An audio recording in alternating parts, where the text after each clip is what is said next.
Sovet İttifaqı Xitay Mecburi Dostluk ve İttifaqdaşlıq Kelişimnamesi. Assalamu alaikum hürmetli aziz Uygur yurttaşlarım. Ümit Var Sefer televizyon programımızın Xitay Sovet Dostluk ve İttifaqdaşlıq Kelişimnamesi bölümünü görüşünlerini kızgın karşılamız. Ümit Var Seferimizge hoş geldinler. Aldığı bölümünü görgümüzde Yalta yığını ayaklaşıp 6 ay içinde Germaniya ve Yaponiya devletleri arka-arkadan şartsız teslim oldu. Arkadanlar Sovyetler İttifaqı, Amerika ve Angliya koşunları Germaniya ve Yaponiya armiyası işgal kılıp durvatkan zeminlerini tezden egelleşke başladı.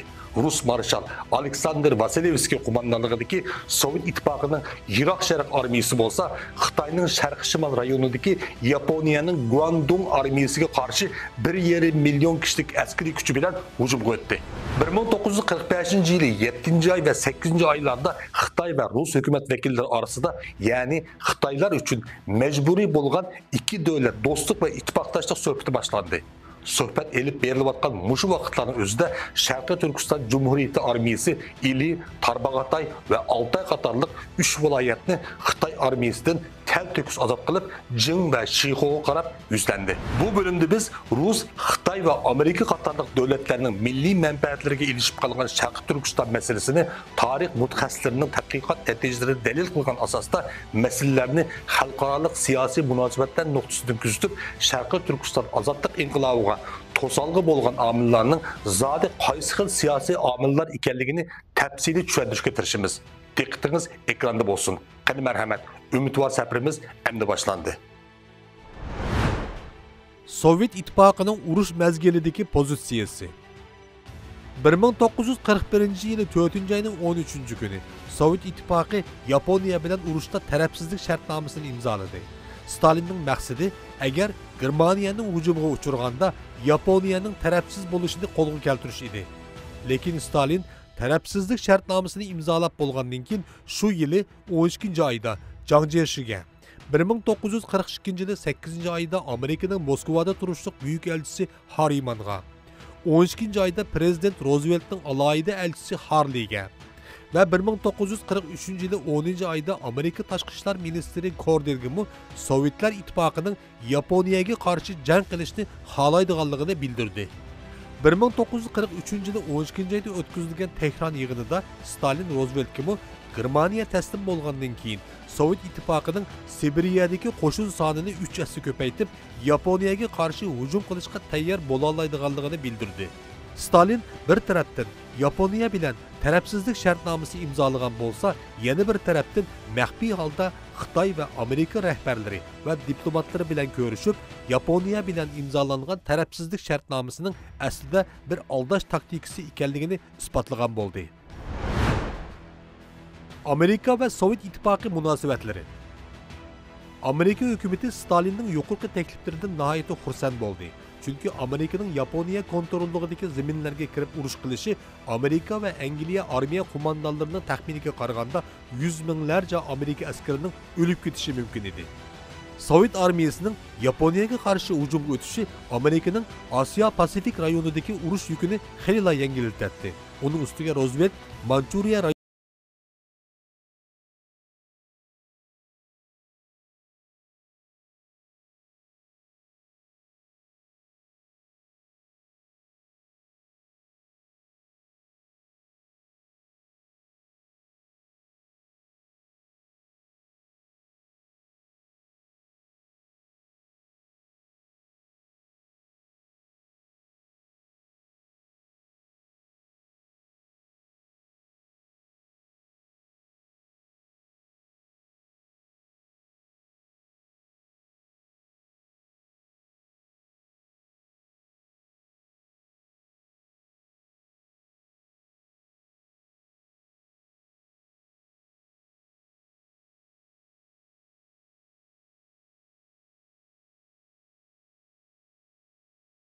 Sovyetler İttifaqı Amerika ve Angliya rehberleri arasında Tehran yığınında söhbet temiz bolgan ve Yalta yığınında halkara cemaatçilikten bulup bu Xitaylardan maxfiy halda imzalangan Xitayning iyilik hukuki ve milli menfaatiki meselesiga berip taqışıdığan şartnamening haqiqiy mohiyatidan Xitay rehberi Chiang Kai-shek yani Jiang Jiechi ve tashqi ishlar diplomatlarımı uzun vaqtgacha xabarsiz qaldi. Sovet İttifaqı, Amerika, Angliya rəhbərləri və diplomatları Yalta yığınında Irak Şərq haqqında qandaq məsələlərinin müzakirə qılınğanlığı doğrusidagi məlumatlarını heç kimə tinmay kelib atatdı. Çan Kayışık bolsa, bu məsələ doğrusida hər tərəfli uçur elişqə tirişib Amerika, Angliya və Sovet İttifaqında turuşluq Xitay diplomatlarını işqə salışqa başladı. Bu haqda Amerika prezidenti Roosevelt ziyaretga kelgan Xitoy diplomat Wei Domingga yuzaki ba'zi ipuçlarını berib qo'yibla yo'lga sap qo'ydi. Xitoy hukumatining chorisizligi.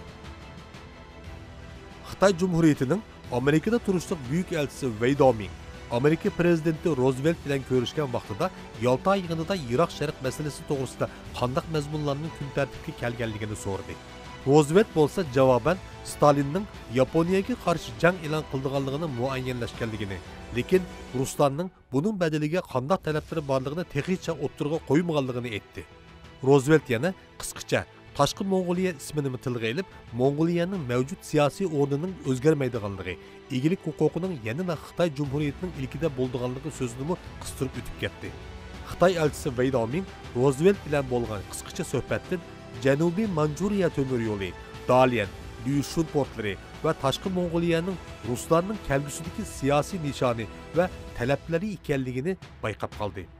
Lekin Roosevelt Xitoy diplomatni bu ishlarning urushdan keyin muzokara qilinadigan ishlar ekanligiga qoyil qilganda qilib yo'lga selib qo'ydi. Amerika Xitoy Cumhuriyetini Ruslarga qurbon qildimi? Aslında şu Japonya'nı mağlup kılış için bu Xitay'ını biraz kurban kılışının niyeti vardı. San Francisco yığını içilgan vaxtıda Amerika'nın ki atom bomba sınaqını hal kılalıdı. 7. ayının 16'sı. Atom bomba sınaqda köydü ki bu atom bomba ile nurgun düşmanlarını öldürəlaydıgan ve şundakla Japonya'nı mağlup kılalaydıgan bir düşünceye geldi. San Francisco yığınıdan keyin Amerika Xitoy Cumhuriyetini Rusiyaga biraz kurban berishiga biraz pişman bo'ldi. Çünkü başta şu Japonya'nı mağlup kılış için 180 bin asker ölüdü Amerika askeri deb o'ylagan. Sovetlar kirse bu azaldı. Ama hazır atom bomba bo'lgandan keyin Sovetlarga ehtiyojimiz yo'q deydi. Çünkü o Sovetlar mı kirse Sharqiy Osiyoni bölüşüp oladi Amerika bilan deb o'ylab, bo'lsa o'zimiz qilaylik deb. Ondan keyin şu Amerika'nınki Xitoy elçileri bo'lsin, Xitoyninki Amerikadagi ba'zi diplomatlar bo'lsin, bular abayqiman degan Rooseveltning tushanchisini o'zidan emas, boshqa odamlardan azroq bo'lsin uygundi. Shuningla bu jang hamda Amerika birinchi bo'lib bombasini atdi. Atgandan keyinla Ruslarga xabar bermagan. Aslında birlikda harakat qildi. Ruslar shuningla ertasi kuni bizmi jangga kiratdik deb Moğolistan'dan Manchuriyaga kirishga boshladi. Ondan keyin Japonlarning Brum besib topraklarına ilişki başladı. Onu az deb Japonya'nın şimaldagi Kuri arallarini besib oldi. Ondan keyin Şimal Koreya nima besib ilishga başladı. Çünkü Sovetlarning Qizil armiyaning ichida Koreya armiyasi bordi. Bular bir qo'shin. Ularni Şimal Koreyaga evtib turib, beshiga Kim Il Sungni qo'yib qilishga başladı. Şununla bu Amerika bundan Sovetlerden ensirişi emelleşti. Yani Irak Şərqini bölüşülüş. Jiang Jie'nin Yaltada imzalanğan məxfi kelişimlərdən xəbərdar buluşu. 1945 yılı 6. ayının 12. günü Sovet İttifaqının Xitayda turuşluq baş elçisi Apollon Petrov Yaltada imzalanğan məxfi tələblərini Jiang Jie'ye yazma şəkli bilan təqdim qıldı. 6. ayının 13. günü Moskvadan qaytqan Amerika prezidentinin alayda elçisi Harry Hopkins Washington'da Xitay Cumhuriyeti baş ministeri ve qo'shimcha tashqi ishlar ministri Song Sivin bilan ko'rishib, Sovet İttifaqının Xitay meselesiga doir meydanını oshkorlagan bo'ldi. 6. ayının 15. günü bo'lsa Amerika baş elçisi Harley o'xshash talabni Jiang Jie'ye bizzat tabliq qildi. Sovet İttifaqı ve Amerika tashqi ishlar diplomatları xuddi o'zaro bitishib olgandekla 4 aydan beri məxfi tutub kelayotgan Yaltaning sirrini 4 gün ichida arka-arkadan oshkorlayotgan edi. Xitoy hukumatiga nisbatan Yaltadagi sirliq qutining og'zi tamamen ochilib ketgan edi. Hopkins ve Song Sivin suhbatida Sharqiy Turkiston masalasi. Soңzıvın 1944-de 6 ayının 13 günü Washington'da Amerika prezidenti alayda elçisi Hopkins bilan görüştü. Bu uçuruşda Hopkins Sovet İttifaqının Taşqı Mongoliya ve Şarkı Türkistan'a qarata hech qanday qara niyetining yo'qligini bayon qildi. Hopkins Rus harbiy strategiya mutaxassislaridan Şarkı Türkistan meselesi to'g'risida biror eg'izmi gap anglamaganligini alayda ta'kidladi. Moskvada Stalin bilan ko'rishgan Hopkins Stalinning bizga Sharqiy Turkiston kerak emas. Sharqiy Turkistonga ehtiyojimizmi yo'q. Dalian portini kim boshqursa bo'laverdi. Lyushin porti bilan Sharqiy Shimol temir yo'lini uzun muddatli ijaraga olishni xohlaymiz deganligini So'ngzivinga yetkazib qo'ydi. Bu qitimli dialogda Stalin Hopkinsga Xitoy davlatining Sharqiy Shimol rayoni bilan Sharqiy Turkistondan ikkisidan birini tanlashi kerakligini ishorat qilgan edi. So'ngzivin Hopkins bilan ko'rishib bo'lib, ertesi, ya'ni 14-числа kuni yangidan saylangan Amerika prezidenti Truman bilan ko'rishdi. Truman Yalta yig'inida elingan qarorlarning darhol amalga oshishi kerakligini, aksicha Amerika va Xitoy manfaatlarining cho'ng ziyonga uchraydiganligini aytib, Xitoy hukumatining Ruslar bilan kelishim hosil qilishdan boshqa amalining yo'qligini yetkazgan bo'ldi. Xitoy bosh ministri So'ngzivin amalsiz Chongqingga qaytib ketdi. 6 ayının 26 günü Jiang Jieshi Sovet İttifaqının Xitoyda turishliq elchisi Petrovga So'ngzivin boshchiligidagi bir hay'atning Moskvaga aloqador mazmunlarda suhbat o'tkazish uchun yo'lga chiqadiganligini uqtirdi. Jiang Jieshining qo'rqishi va vaziyatga qarata pozitsiyasi. Jiang Jieshi va hukumati Yalta yig'inida imzolangan maxfiy shartlarni o'rindashda cho'nqur taraddud ichida qoldi. Şunun için Sovet İttifaqı bilan bo'lgan suhbatdanmi qechishga tirishdi. Jiang Jieshi Ruslarning Yalta yig'inidagi talablariga ma'qul kelmaganda Qizil Armiya Yaponiyaga qarshi urush e'lon qilmaydi. Bunun bilan birga Amerikaning Janubiy Osiyodagi harbiy chiqimlari eg'irlashib, 1,5 milliondan oshiq Amerika askarining o'limiga sabab bo'ladi. Dunyo urushimi 1 yil uzrab ketishi mumkin edi. Bu xil ahvol aslida Jiang Jieshi va hukumati tövandikidek siyosiy krizislarga duch keladi. Amerikaning qo'llashidan ayrilib, xalqaroda yolg'iz qolishi. Sovet İttifaqının Sharqiy Turkistondagi mustaqillik inqilobini texmi keng doirada qo'llash natijasida Sharqiy Turkiston zaminidan ayrilib qolishi. Xitoy Kommunist partiyasi Ruslarning texmi kuchli qo'llashiga erishib, Xitoy zaminining keng doirada parchalanib ketishi. Ruslarning Sharqiy Shimol rayonini Yaponiyaga qarshi urush qilish bahonasi bilan ishg'ol qilib olib, egallab olishi mumkin edi. 1945-de 6 ayının 27 günü Jiang Jieshi ve hükümeti baş minister ve Taşqı İşler Ministeri So'ngzivin, Chiang Kai-shek'ning o'g'li Jiang Jingo, Taşqı İşler Muavin Ministeri Hu Shizi, General Shin Hongdi ve Tabiiy Boyliqlar Komiteti başlığı Chen Changzhou qatorliq diplomatlarını Xitoy-Rus mecburiy suhbatini boshlash uchun Moskvaga yo'lga soldi. Halbuki Sovet İttifaqı siyasi bürosu 22-числа, yani Xitoy hay'atining Moskvaga yo'lga chiqishidan 5 kun burunla Sharqiy Turkiston Cumhuriyeti azadlık görüşünü umumyüzlük qo'llash va kuchlantirish qarorini chiqarib bo'lgan edi. Sovet İttifaqı Xitoy Cumhuriyeti suhbati boshlandi. Yig'inga Sovet İttifaqı tarafidan Stalin, Tashqi ishlar ministri Molotov ve Xitoyda turishliq Rus elchisi Petrovmi qatnashdi. Bu qitim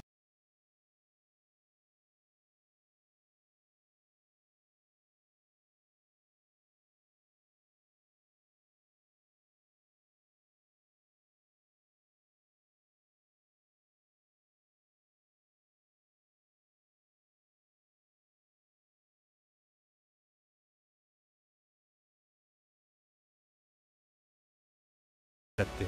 7. ayının 3. ve 4. günleri So'ngzivin Jiang Jieshiga Stalin bizning Taşqı Mongoliyaning mustaqilligini cho'qim e'tirof qilishimiz kerakligida ching turib oldi. Bo'lmasa suhbatni oyoqlashtirdi ekan degan mazmunda telegramma yo'lladi. 7. ayının 5. günü Jiang Jieshi Gomindan markaziy hukumati yuqori darajalik boshliqlarini maslahat yig'iniga chaqirib, kelishim shartlari to'g'risida muzokaralar olib bordi. Jiang Jieshi ve rehberlik gruppasi Ruslarning Xitoy hukumatining tövandagi shartlarga ma'qul bo'lganida andin Taşqı Mongoliyaning mustaqilligini e'tirof qilganligini bildirdi. Sharqiy shimoldagi 3 o'lkaning zamin butunligiga hurmat qilishi, Lyushin harbiy portining har ikki davlat tarafidan teng ishlatilishi, boshqarish huquqining Xitoyda bo'lishi, Daliyanning erkin port bo'lishi, lekin Xitoy davlati tarafidan boshqarilishi. O'ttir Sharq temir yo'lini ikki davlat teng ishlatish, lekin boshqarishda teng barobar bo'lmaslik. Şinjanның, ya'ni Sharq Turkistonning ili rayoni va boshqa besib ilingan yerlarning egilik huquqining asliga kelishi. Xitoy Sovet iki taraf burunqi kelishimlarga asosan chegara rayonlaridagi banditlarni, ya'ni Sharq Turkiston armiyasini hamkorlashib yo'qotish. Altay rayonining Şinjanga tabi ekanligini e'tirof qilish. Kompartiya armiyasi va hukumatiga cho'qim markaziy hukumatning rahbarlik qilishi. Tashqi Mongoliya masalasi Mongol xalqining bilet tashishi bilan hal bo'lishi. Bilet tashlash natijasi mustaqillik bo'lsa, Xitoy hukumati rasmiy holda davlat majlisidan o'tgandan keyin mustaqilligini e'lon qilishi. Lekin bu ishlarning cho'qim Yaponga qarshi urush g'alaba qilgandan keyin vujudga chiqishi. Stalin Jiang Zemin'ning bu shartlarini qabul qildimi? Qildi. Çünkü bu şartlar Stalin'ninki şu abey degan o menfaatlar var o.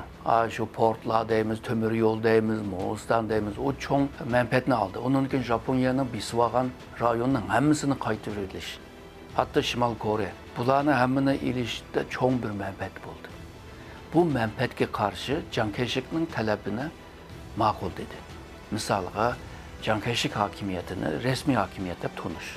Xitoy Komünist Partisining qo'shinlarini to'lmaslik, ularga yordam bermaslik, mayli moddiy, mayli ma'naviy. Chunki ular bo'lgunchi hokimiyat deb ko'rdi Chiang Kai-shek. Yana bir sharti hamda Sharq Turkiston bilan munosabatlik, ya'ni Sharq Turkiston Cumhuriyetiga G'olji hukumatini qo'llamaslik.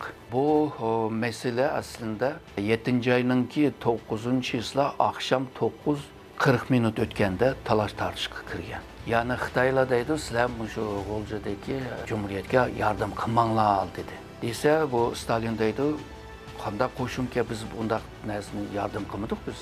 Ular kimga? Uyg'urmi, Qozoqmi deb Stalin bundaq so'raydi dedi. Bütün planı o'zi qilganda hamda o'zi biladi.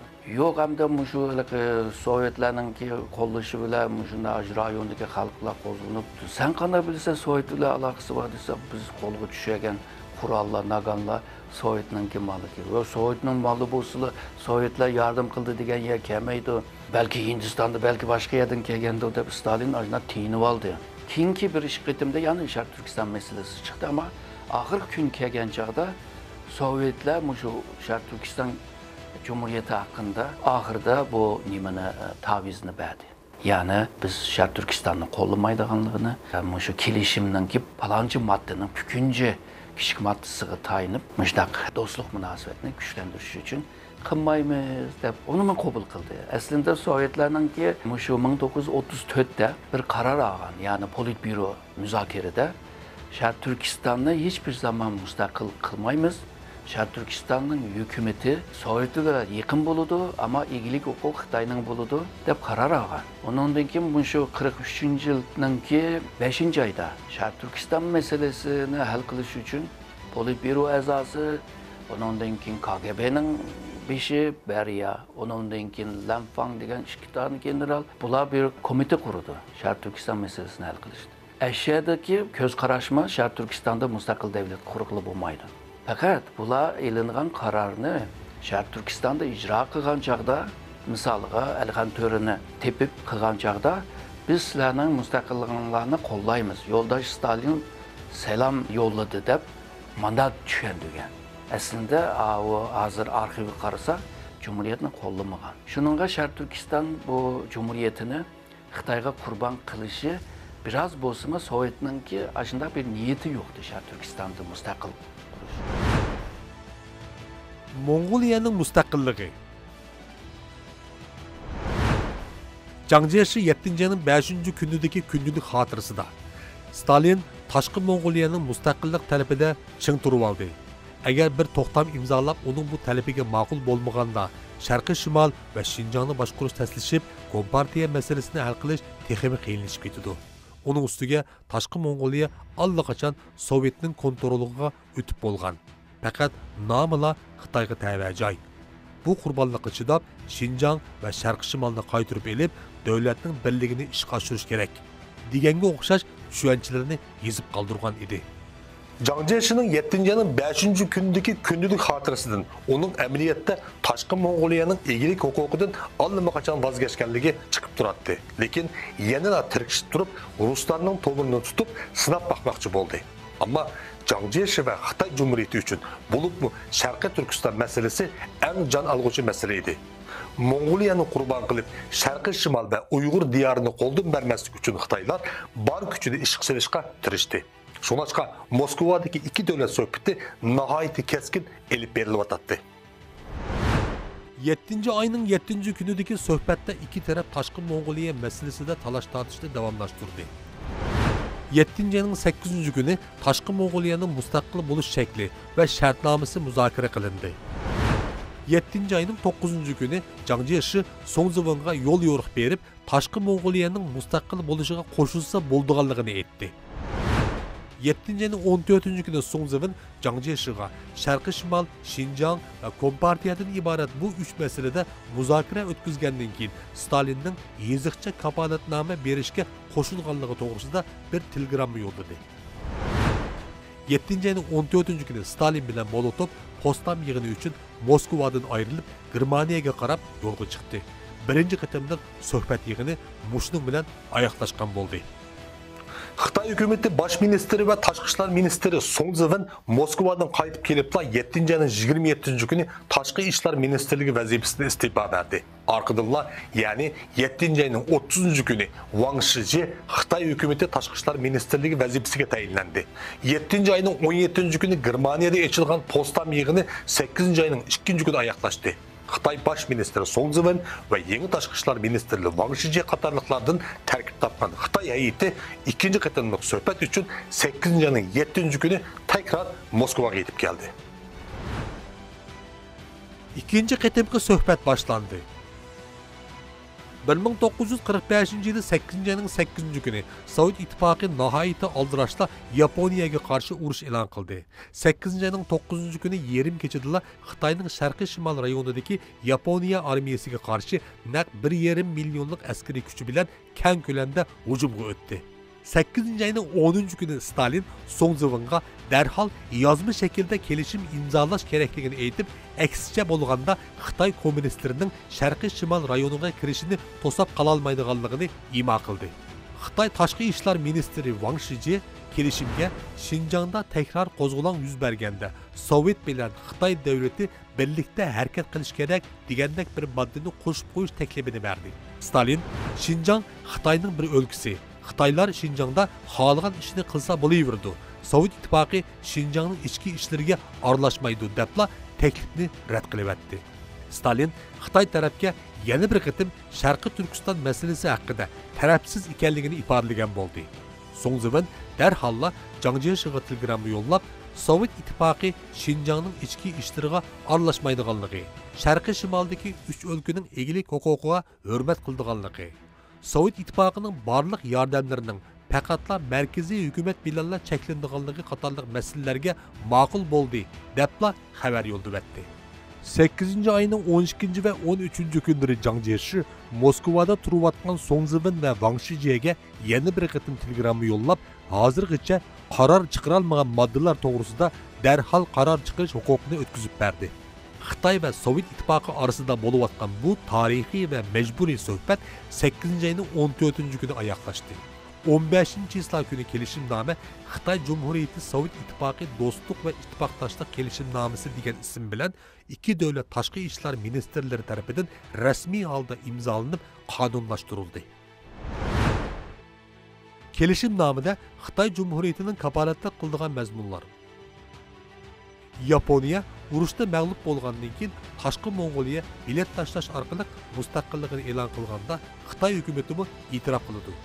O'rta Sharq temir yo'li va Janubiy Manchuriya temir yo'lining ismi Changchun temir yo'li deb o'zgartirildi. Temir yo'lga Sovet va Xitoy hukumati tangla ig'dorchilik qildi. Ikki davlat hamkorlik shirkatini o'rtaq boshqardi. Nyushun porti dengiz armiya bazasi bo'ladi. Faqat Xitoy Sovet ikki davlatdan ishlatiladi. Dengiz armiya bazasi Sovet armiyasi tarafidan muhofazat qilinadi. Dalian Nyushun portlari bo'lsa harbiy ishlar rayoniga tabi bo'ladi. Odatda erkin port bo'ladi. portning boshqarilish huquqi Sovet ittifoqining qo'lida bo'ldi. Kelishimnomada Sovet ittifoqining kapolatda qildigan mazmunlar. Sovet hukumatining Xitoyga beriladigan insoniy va moddiy yordami bo'libmi armiya ehtiyojlari butunlay Kuomintang hukumatiga berildi. Sovet hukumati Xitoyning sharq shimol uch o'lkasining zamin butunligini va egilik huquqiga to'liq hurmat qildi. Sovet ittifoqi Xitoyning ichki ishlariga aralashmaydi. Sharqiy Turkiston ozodlik ko'rishiga yordam qilmaydi. Xitoy Kommunist partiyasiga bo'lgan yordamini kesidi. Sovet armiyasi Yaponiya taslim bo'lgandan keyin eng uzun bo'lganda 3 oy ichida Xitoy zaminidan butunlay chiqib ketdi. Sovet Xitoy hamkorlik va do'stlik shartnomasi imzolangandan keyin Ruslar haqiqatan Sharqiy Turkistondan qo'lini tortdimi? Yo'q, chiqarmadi. Chunki 33'te bo'lsin, 43'te bo'lsin, Sovetlarninki Politbyuroning olgan qarori Sharq Turkiston hukumatining doim Sovetlar bilan yaqin bo'lishi. Kelishimda, ya'ni 1945-8-15'indagi o kelishimninki qo'shimcha modda, ya'ni yushirim moddasida Sharq Turkistonni qo'llamaydiganligini degan bo'lsa-ma, ammo Olji hukumatining har qadamida, har qatlamida Sovetning adamı var. Ular onunla hakim. Ve bu kelişim imza qilib bo'lgandan keyin Olji hukumatininki mushu janub tarafda bo'lib Aqsu markazlik urush janglarini darhol to'xtatinglar deb zo'rladi. Gapning o'zi shu, dunyo urushi tugadi. Butun dunyo tinchlik halovatida.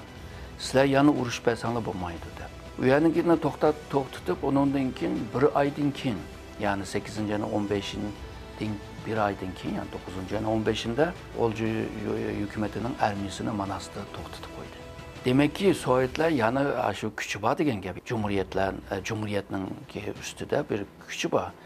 Bo'libmi 11 bitim imzo qilish jarayonida Sovetlarningki qanchalik bir ta'sir bo'lganini ko'ramiz endi. Shuningga bu Sovetlar bu Cumhuriyetni qo'ldan chiqarmadi.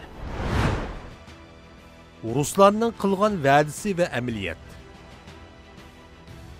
Mazkur kelishimnoma imzolangandan keyin Sovet ittifoqining Yaltadagi maxfiy talablari rasmiy holda kapolatga ega bo'ldi.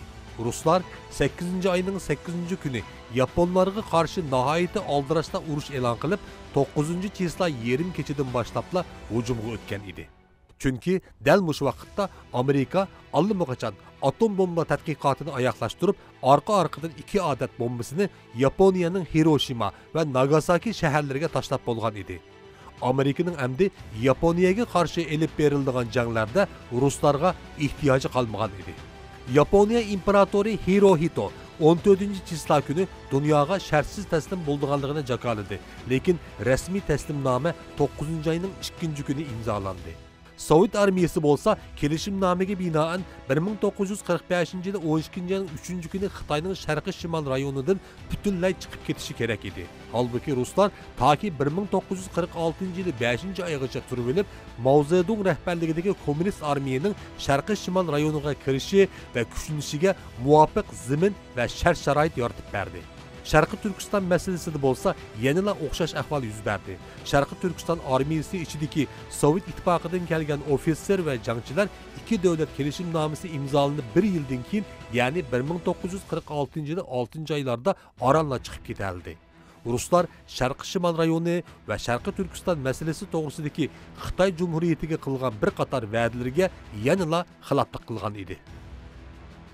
Sharqiy Turkiston Cumhuriyeti hükümeti ve rehberleri gerçi Avrupa ve Asya kıtasında buluvatkan uruş vaziyetinden haberdar bulup duruvatkan bolsumu, lekin dünyanın cümleden Sharqiy Turkiston halkının takdiri bilen vasılık münasebeti buluvatkan Yalta yığını, bivasıta münasebeti buluvatkan Xitay, Sovet, dostluk ve ittifaktaşlık kelişimnamesiga o'xshash voqealardan butunlay habersiz kalgan idi. Çünkü azat rayonlarının xalqarалық vaziyet to'g'risidagi uçur ma'lumotları yanada Sovet ittifoqi tarafidan tarqatilayotgan radio xabarlari va yozma matbuotlardan keladi. Undaqda Yalta yig'ini va Xitoy Sovet ittifoqi do'stlik va ittifoqdoshlik kelishimnomasiga o'xshash ikki cho'ng yig'inning o'tkazilib, xalqarалық va jo'grafiyalik siyosiy taqsimotlar bo'lib, imzolar qo'yilayotgan mushu qisqagina 6 oy ichida Sharqiy Turkistonda qanday o'zgarishlar yuz berdi? Bu sualımızga cevap izleş üçün yanıla şu mezgillardaki tarihi vakalar doğrusunda elip verilgan tarafsız tadqiqat neticelerine kısaca qarab çıkaydı. Qani merhamet. İki yığının aldı keynide Şarkı Türkistan'daki özgürüşler. 1944 yılı 11. ayının 7. günü Şarkı Türkistan Müstakillik İnkılabı'nın meşeli Nilqı'da yıkıldı. 1944 yılı 11. ayının 12. günü Olcu'da 2. Şarkı Türkistan Cumhuriyeti kurulganlığı ilan kılındı. 1944 yılı 11. ayının 7. günüdün 1945 yılı 2. ayının 1. günügece cami 86 gün elip verilgan azatlık jangıda İli Vadisi Xitay güçlerinden tel tüküs azat kılındı. Yalta yığını 1945 yılı 2. ayının 4. günü başlanıp 11. günü ayaklaştı. 2. ayının 20. günü Börtala azat kılındı. 3. ayının ahırları Milli Armiya Baş Ştabı kurulup komandanlar, ştab ve bölüm başlıkları belgelenip çıktı. Şarkı Türkistan Cumhuriyeti hükümeti 4. ayının 3. günü 43. numaralı kararını makullap Milli Armiyanın harbiy formları, unvanları ve kaide tüzümlerini bekitip çıktı. 4. ayının 8. günü Şarkı Türkistan Armiyası kurulup çıktı. 1945 yılı 4. ayının 15. ve 16. günleri İli Vadisi etrafındaki Dahiyenze, Kumbulak ve Yongjinhu katarlık jaylar azat kılındı. 4. ayının 28. günü Şarkı Türkistan Cumhuriyeti Cumhur Reisi Alihan Töre, Sovet İttifakı Devlet Bexatarlik Patpolkovniki Nikolay Prokopyov bilen Şarkı Türkistan Cumhuriyeti vaziyeti ve kelgüsüdeki Xitayga karşı umumyüzlük hücum meseleleri doğrusunda söhbet ötküzdü. 4. ayının 29. günü Sovet İttifakı İçki İşler Halk Komiseri Lavrent Beria bilen Taşqi İşler Halk Komiserligi muavin komiseri Andrey Veshtinsky Stalinge Şarkı Türkistan Cumhuriyeti hükümetini harbiy, siyasi, iqtisadi, kadrlar hizmeti bolupmu askeri jihatdan umumyüzlük qo'llash layihasini sundu. 6. ayının 10. günü Beria, Olcu'daki 2. dom, yani 2. öydeki mesul General Mayor Vladimir Yegnarov'a məxfi halda buyruq düşürüp Şarkı Türkistan Armiyasının İli vilayetinin sırtıdaki jaylarga hücum qozg'ilmasligini tapıladı. Oxşaş vaqtda yana Beria Stalinga 4. ayının 29. günü sungan Şarkı Türkistan Cumhuriyetini umumyüzlük qo'llash layihasiga tekrar qarab chiqishini talab qildi. 6. ayının 22. günü Sovet İttifakı Siyasi Bürosu Şarkı Türkistan Cumhuriyeti Armiyasını umumyüzlük kurallandırış kararı aldı. Mezkur karardan keyin Milli Armiyanın dastlabki 13 ming bo'lgan askar soni 7. aylargacha 15 mingga ulaştı. 9. ayga kelganda askar soni biroqla 20 mingdan eshib ketdi. Sovet Kızıl Armiyasının terkibideki köp sandıksı qerindosh milletlerden terkip tapkan 500 ofitser ve 2000 nefer asker Şarkı Türkistan Armiya sepini güçlendiriş məqsədi bilen Paydinpay ili rayonuga girişki başıldı. Bu vakitte Sovet hükümeti Germaniya qoşunlarından olca algan her xil tipdeki ağır yeni kural yaraklarını Şarkı Türkistan Armiyasiga alib kelib numurlarını tizimlap tarqitib berdi. Şarkı Türkistan Armiyası əslində İli Vadisini azad qılıb 7. aygacha bolğan arlıqda şimalga və o'ttur yo'lnuş hem janub taraflarga hech qanday harbiy hücum başlayalmagan idi. Cumhuriyet hükümeti bu mezgillerde asaslıqı hükümet aparatlarını mükemmelleştiriş, asker qabul qilish ve ularını çeliqtirish, yeni qo'shinni tertip serish, müdafiə xizmetlerini çın tutuşdak işler bilen şug'ullanib geldi. Moskvada ötküzülüşü kararlaştırılgan Xitay, Sovet İttifakı, Dostluk ve İttifaklaşlık Kelişimnamesi yığını başlangan 7. aylarga kelganda Şarkı Türkistan Cumhuriyeti Armiyası harbiy kural jihatdan bir kadar küçüyüp asker sanımı ko'rinarlik holda ko'payib qolgan idi.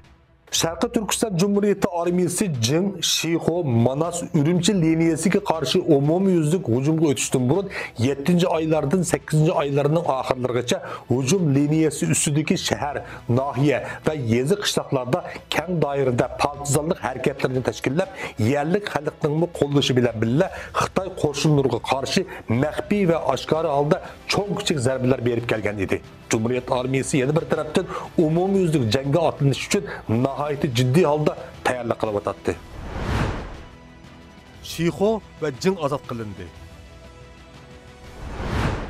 1945 yılı 8. ayının 1.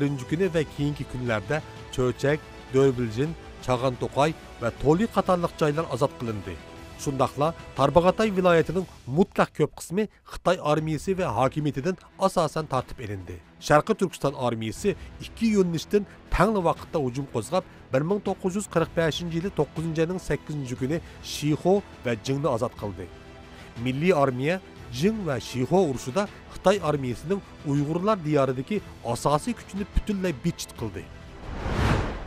Sovet İttifaqının resmi statistik dokumentida Milliy armiya 1944-yili 11 ayının 7 kunidan 1945-yili 9 ayının 8 kunigacha elib borgan cho'ng kichik bütün janglarda jami 10.308 Xitoy askarini yo'qotib, 8.900 odamini esir olgan.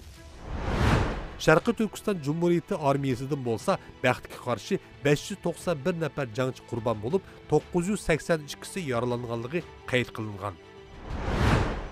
Altay ozodlik harakati. Altay viloyati atrofidagi yerlik Uyg'ur va qozoq xalqlarining hem Xitoy hem de Ruslarga bo'lgan noroziligi tufaylidan 1943-yillardan boshlab qurolli qo'zg'olonlar kun sari ko'payib mengatdi. Mongoliya Xalq Cumhuriyeti reisi Marshal Xordogin Choybalsan 1944-yili 2-ayning 25-kuni va 4-ayning 9 kunlari ayrım halda iki qitim alayida chegara rayonga kelib Osman İslam bilan ko'rishdi. Bu uchrashuv Sovet İttifaqının Osman Batur va Delilqon Sugurbayev rahbarligidagi partizanlarga ikki yig'in oralig'ida qilingan maqsadlik va vaqtlik yardım edi. 993-numurliq dokument. Sovet İttifaqı İçki İşler Xalq Komissarligi 1945-yili 8-ayning 27 kunidagi 993-numurliq dokumenti. Alixan Töre rahbarligidagi Sharqiy Turkiston Cumhuriyeti armiyasi Xitoylarga qarshi elib borgan janglari natijasida 1945-yili 8-ayning 28 kunigacha Sharqiy Turkistonning Eli, Tarbağatay viloyatlari, Cho'chak, Dörbiljin shaharlari va Altay viloyatlarining Qo'shto'qay, Jeminay, Köktoqay hem Çingil nahiyyələrini azad qıldı. 8-ci ayının axırlarında Şərqi Türkistan qurolli kuchları Uyg'urlar diyarının cənubi tərəfigə kengiyiş nəticəsində Bay nahiyesi və Qashqar vilayətinin şimali qismidəki Koni şəhər, cənubidəki Taşqorğan, Bulungöl, Subaşı və Dəftər Küzətxanası qatarlıq yerlərini azad qıldı. Sharqiy Turkiston Cumhuriyet Armiyasi hərbiy yürüşlərdə yerlik Müslüman ahalisinin qızğın g'amxo'rligi va yaqindan qo'llashiga erishdi. Bu qitimki Sharqiy Turkiston milliy mustaqillik ko'rishi yuqorida ko'rganimizdek ikki cho'ng yig'inning oldi keyinda G'o'jida boshlandi. Alixan Törening raisligida 11-ayning 12 kuni Sharqiy Turkiston Cumhuriyeti qurilganligi e'lon qilindi. 5 aydan keyin, ya'ni 4-ayning 8 kuni muntazam bir Cumhuriyet armiyasi qurilib chiqdi. Her milletin terkip tapman Sharqiy Turkiston armiyasi Ili vilayetinin itilib chiqib, Sharqiy Turkistonning shimoliy va janubiy taraflaridagi Xitoy armiya qo'shinlariga qarshi shalmiq zafar qo'lga keltirish uchun jangga otlandi. Cumhuriyet hükümeti ve armiyasi strateji jihatdan eng muhim bo'lgan Shixo va Jingni azod qilgandan keyin Manasni elib, orqadan Urumchini egallash plani va g'oyasi bor edi. Afsuski 1945-yili 9-ayning 17 kuni kelgan buyruq bilan taq askariy harakat baxtga qarshi to'xtab qoldi. Kunsiri g'albi ustiga g'albi kuch mengayotgan Sharqiy Turkiston armiyasining olg'a besishiga yanada Rus Xitoy ittifoqligi sabab bo'lgan edi. Ruslarning Xitoyga qarshi siyosatida yangi o'zgarishlar maydonga keldi. Shuning uchun Ruslar Sharqiy Turkiston hukumatiga urushni darhol to'xtatib, Xitoy hukumati bilan tinchlik suhbati o'tkazish kerakligi to'g'risida chaqiriq qilib, orqadan qattiq besim ishlatishga boshladi. Hürmetli görülmenler, Sharqiy Turkiston hukumati bu atalmış tinchlik suhbatiga qatnashdimi? Qatnashgan bo'lsa, qaysi salohiyatda va qanday pozitsiya bilan qatnashdi? Kimlar avatildi? Qanday ahdnomalarga imzo qo'yildi deganga o'xshash savollarimizning javobini bundan keyingi bölümlerimizde izlashga tirishimiz.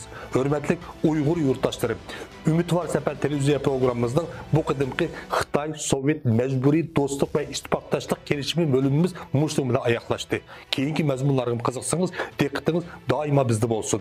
Mustaqillik xiyol emas, umid var bulayli. Xayr xo'sh.